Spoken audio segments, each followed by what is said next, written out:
Welcome back. This is the first in the series of videos we're doing. This particular one we're going to basically look into research.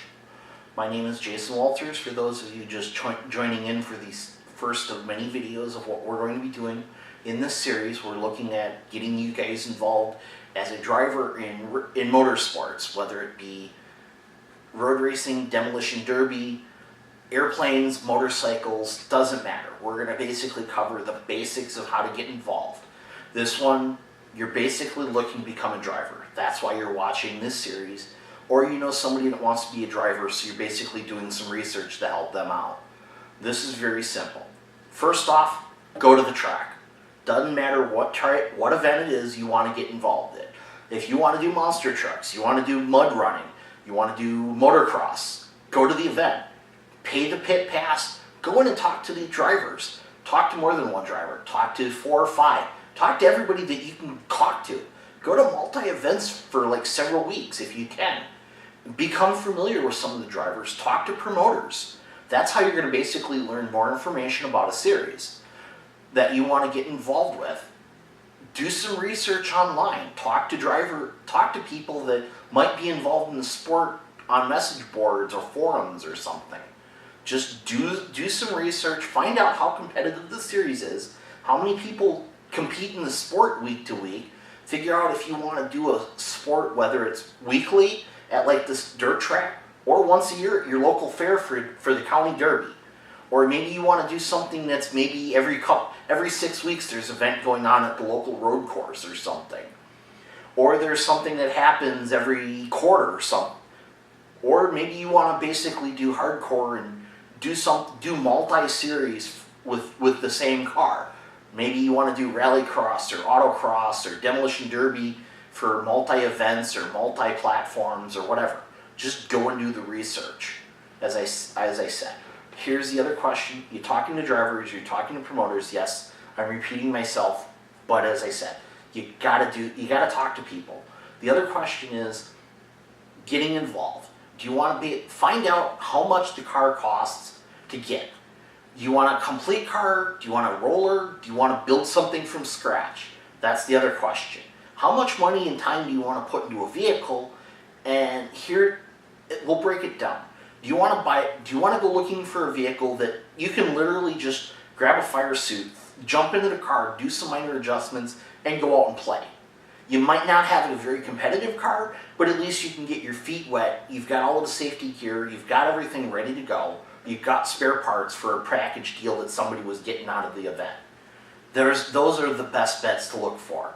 The other question is, you want something a little bit more of an interesting project. You want to build, maybe you like to tinker. Maybe then you want to look into a roller chassis, which is basically a car that's ready to run, that basically can be rolled back and forth in the garage. You just got to add a driveline, maybe a motor and transmission, and it's ready to go.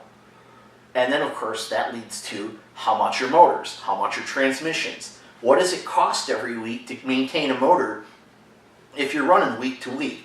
Say the local dirt track. Those motors can get expensive. I've heard people quote anywhere from $1,000 for maintenance to like 10 grand for a motor. How much do you want to spend on a driveline any week? How much does it cost? Especially if you're basically running that motor for like a good half hour to an hour at a time, at full throttle, wide open. You got to basically, and then of course you got to figure out what you need to do for maintenance. The other question is, how much do you want to do what does it cost to maintain a car too? Different things like brakes, clutches, tires. Tires are a big thing you're going to go through depending on the series. Especially if you're running for any length of time. You're going to go through tires like crazy. There's a big part of the budget. And as anybody that's watched NASCAR, you're going to be going through a lot of tires. And then of course that is a big hit on the budget too. Figure out how often you got to buy tires for a car, what size tires are going to be, what spec tires you might have to buy for a car, because there are certain series that you can only run certain types. And then of course you got to run that specific series of tires, and how much does that cost? Plus you need to figure out how to pay for mounting and balancing and maintenance and everything on the tires and the rims. So that can get costly. The other question is how much do you want to... The question comes down to how much are you willing to throw at the problem to figure out how much you can go and run. And then that basically you can figure out your budget once you've done your research. And we'll basically talk about budgeting and everything else on a different video. But as I said, we're basically looking today of getting involved and doing your research, figuring out how much a car is going to cost. Whether it's maintaining it, replacing something, replacing body work if you're running considerably, maybe dirt track. Those cars get tore up week to week. Demolition derby. You're going to tear the heck out of the car. Can you get more than one show out of a car too? That's another question. Where are you going to store the vehicle? How are you going to transport it? How are you going to basically keep it to keep from annoying your neighbors when you're basically pulling out or pulling in after a race on a Saturday night or a Sunday morning from... how are you going to basically be able to take off work for a weekend to go race? Can you afford to? That's the big question you're going to have to figure out and basically answer for whatever situation you find yourself in. Some people might have money more than others, obviously. And maybe doing the demolition derby once a year at your county fair is pretty easy and pretty cheap to do. And then of course you got to look at the rule set, which is another thing. How often does the racing series you look at doing go? Is it a weekly series? Is it a traveling series? Is it just once a year? Is it once a quarter? Once every 6 weeks? That's another big thing that you're going to have to take into. There's different types. There's Chump Car, perfect example. I think they run like 20 races throughout the year and they travel the country.